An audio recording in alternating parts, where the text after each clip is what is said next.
पूज्यपाद श्री उड़िया बाबा जी महाराज, जो साधक पवित्रता से, चाहे गृहस्थ में हो या व्यक्त हो, नैष्ठिक ब्रह्मचारी हो या सीमित ब्रह्मचारी हो, सीमित ब्रह्मचारी कुछ वर्ष बाद फिर गृहस्थ में जाना है, नैष्ठिक ब्रह्मचारी आजीवन ब्रह्मचर्य रहना है, उसको इन 21 बातों को ध्यानपूर्वक सुनना चाहिए और अपने जीवन में उतारना चाहिए।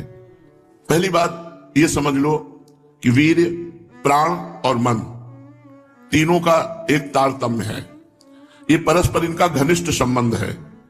इनमें से एक भी बिगड़ा तो तीनों बिगड़ जाएंगे। वीर बिगड़ा तो प्राण शक्ति कमजोर हो जाएगी, मन चंचल, अशांत, मलिन, पाप में हो जाएगा। मन बिगड़ा तो आपके प्राण कमजोर हो जाएंगे, वीर स्तंभित करने की शक्ति नष्ट हो जाएगी, वीर रोकने की शक्ति नष्ट हो जाएगी। प्राण स्थूल हुए तो मन चंचल हो गया, वीर नष्ट। तीनों का घनिष्ठ संबंध है।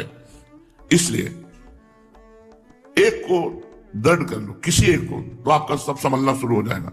मन को श्री जी के नाम में लगा दो, या प्राणवायु का संशोधन नाम जप करते हुए करो, या ब्रह्मचर्य पर दृष्टि डाल दो। एक ठीक हो जाएगा तो तीनों ठीक हो जाएंगे। मन शांत हो जाएगा, प्राण सूक्ष्म हो जाएंगे, यदि ब्रह्मचर्य ठीक है तो। पहले ब्रह्मचारी को कब्ज से बचना चाहिए। बहुत सहज सरल उपाय है कब्ज नष्ट होने का। इसका हमने वर्षों प्रयोग किया है।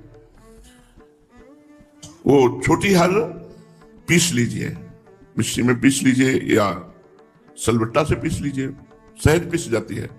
उसको एक डिब्बे में रख लीजिए और ईसबगोल की भूसी, एक कटोरी में 2 चम्मच ईसबगोल की भूसी डालिए और 1 चम्मच या 1.5 चम्मच छोटी हर डालिए।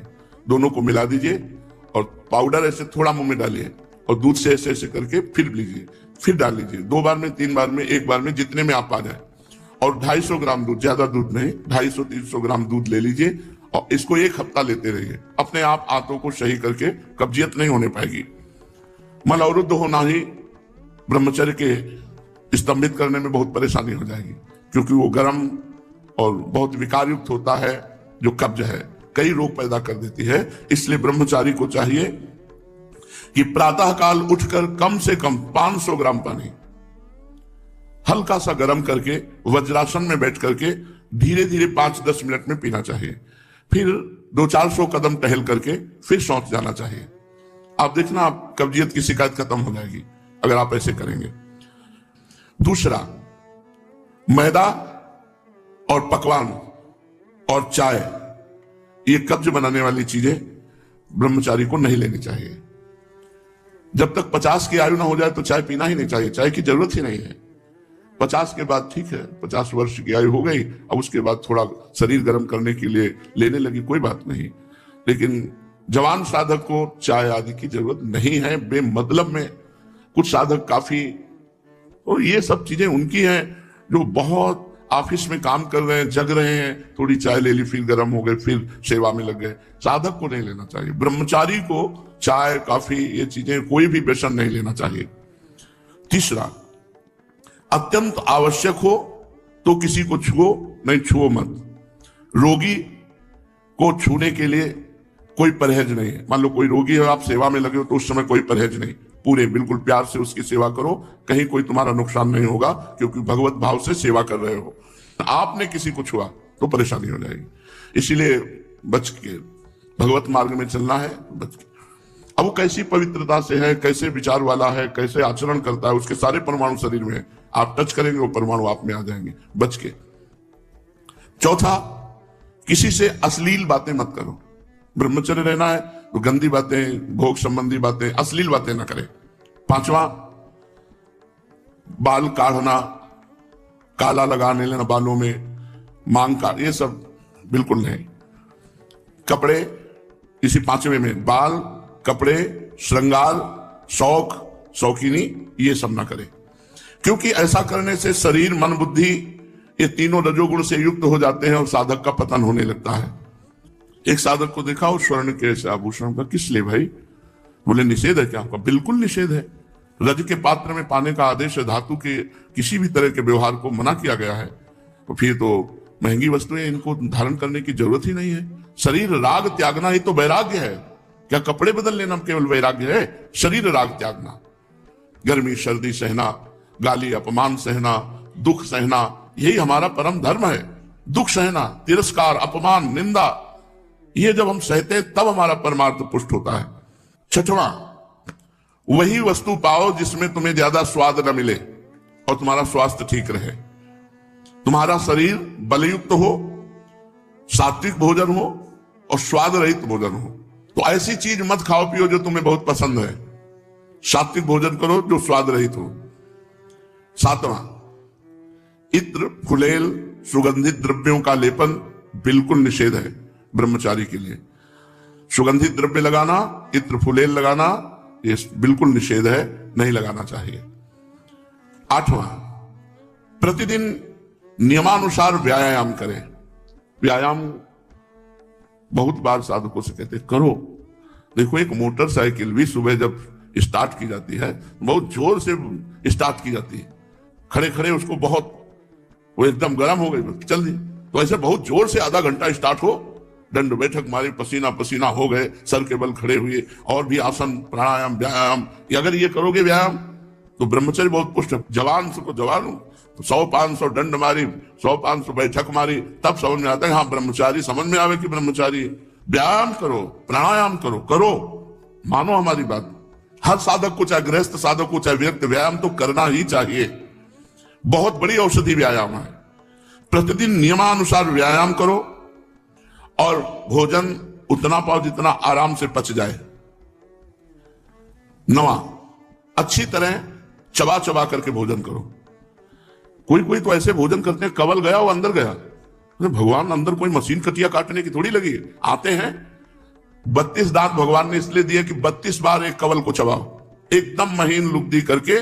2 रोटी भी अगर ऐसे पाओगे तो बहुत बड़ा असर करेंगे, वो आपका पौष्टिकता बढ़ाएंगे। अरे जल्दी जल्दी जल्दी जल्दी, शास्त्र कहता है थोड़ा आहार करो लेकिन खूब चबा चबा करके आहार करो।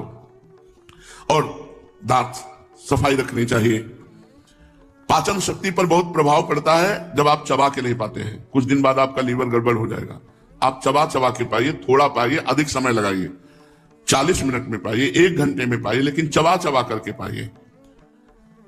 अगर हमारा भोजन चबा के जाएगा तो बहुत जल्दी पच जाएगा और वो स्वास्थ्यवर्धक होगा। थोड़ा अन्न भी बहुत शक्ति प्रदान करेगा। 10वां, 3 बार स्नान करना चाहिए ब्रह्मचारी साधक को। 3 बार ना हो सके तो 2 बार तो करना ही चाहिए।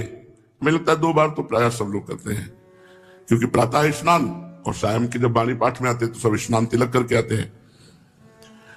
11वां, अपने विचारों को रात्रि के सोते समय जांच कीजिए कि कितने मिनट गंदे विचार आए, किसके संग से आए, क्यों आए, कैसे हटाना चाहिए। 12वां, जहां रह रहे हो ऐसे स्थान पे होना चाहिए जिससे आपको शुद्ध वायु मिलती रहे। एकदम लॉक आसपास से बंद ऐसा नहीं, ऐसा होना चाहिए जिससे वायु क्रॉस होती हो। और वायु क्या है उसको कहते हैं अंग्रेजी में, हाँ जो है, हाँ वही लेसन वो हवा क्रॉस होती हो, वेंटिलेशन, हाँ हवा क्रॉस होती हो, ऐसा रखना चाहिए अपने कमरे का कि एक दरवाजा खोल दिया, खिड़की खोल दिया, थोड़ा वायु शुद्ध आती रहे। 13वां, प्याज, लहसुन, ये चीजें भोजन में नहीं होनी चाहिए। अब इसके आगे वाली तो क्या वर्णन करें, मांस मछली, ये तो कभी नहीं खाना चाहिए, खाना ही नहीं चाहिए किसी को भी। प्याज लहसुन घोर तमोगुण पैदा करता है, इसे नहीं खाना चाहिए, ये संतों ने वर्जित किया है। इसमें कोई पाप नहीं है खाने में, पर ये तमोगुण है और भजन में बहुत विरोधी है, इसलिए इसे नहीं पाया जाता। जैसे कुछ संत सलगम नहीं पाते, गाजर नहीं पाते, बैंगन नहीं पाते, क्योंकि इनमें तमोगुण उत्पन्न होकर के भजन विरोधी वृत्ति आने की संभावना है। प्याज लहसुन तो खुला सब संतों ने निषेध किया है, जो हमारे भागवतिक मार्ग में चलने वाले हैं। रात को रसेदार शाक या दही या छाछ नहीं खाना चाहिए रात के समय। ब्रह्मचर्य पालन करने वाले को इमली नहीं खानी चाहिए, किसी भी तरह की खटाई नहीं खानी चाहिए, अधिक तेल का प्रयोग नहीं होना चाहिए, लाल मिर्च नहीं होनी चाहिए, कोई भी गरम मसाला नहीं होना चाहिए। अरे बहुत बड़ा व्रत है ब्रह्मचर्य। ये अत्यंत आवश्यक है कि रात्रि में यदि आप दूध लें तो ना ठंडा होना चाहिए ना गर्म होना चाहिए, बस ऐसे कोश आया होगा, हल्का सा गर्म कर, और उसे पी के 30 मिनट टहलना चाहिए, तब शयन करना चाहिए। दूध पी के 30 मिनट टहलना चाहिए। 14वां, दोपहर के समय भोजन के बाद चाहे 15 मिनट ही विश्राम करना चाहिए। वैसे वर्णन है 16 दाई करवट, 32 श्वास सीधे और 64 बाई करवट, इतने में 15 मिनट हो जाएंगे, या कम में भी हो सकता है। कम से कम भोजन के बाद 15 मिनट तो विश्राम करना ही चाहिए मध्याह्न में। यदि रात्रि में आप जगते हैं तो मध्याह्न में सो सकते हैं। सायंकाल के भोजन में बहुत सात्विकता होनी चाहिए, कोई भी गरिष्ठ पदार्थ नहीं होना चाहिए। सायंकाल तो बस मूंग की दाल और रोटी, 2 रोटी ले ली, मूंग की दाल ले ली, बस। अब शयन के समय 250 ग्राम आधा लीटर दूध हो गया, बहुत हो गया। अब देखो इतना सब खान पान है और ना तो शरीर में मांस है और ना चेहरे पे तेज है, तो खान पान का मतलब क्या? बहुत ज्यादा बोझा डाला जा रहा है। थोड़ा खाओ भी तेज जागृत होगा। 15वां, दिन में नहीं सोना चाहिए। अब ये अभ्यास किया है तो रात्रि में जगने पर भी दिन में नहीं आती ही नहीं है। जैसे लेटे भी ला तो एक ऐसी सरसराहट सी शरीर में होती कि उठ के बैठ जाओ, बैठ गए, कभी टहल रहे, पूरी दोपहर ऐसे कटती है। रात्रि में 8, 9, 11, 12 जगने के टाइम, ये 11 और 12 के बीच में, 8, 9 के बीच में शयन करना। मध्याह्न में 1 मिनट भी नींद नहीं। अभ्यास योग युक्तेन चेतसा नान्यगामिना, अभ्यास किया जाए तो हम हर विषय पर विजय प्राप्त कर सकते हैं।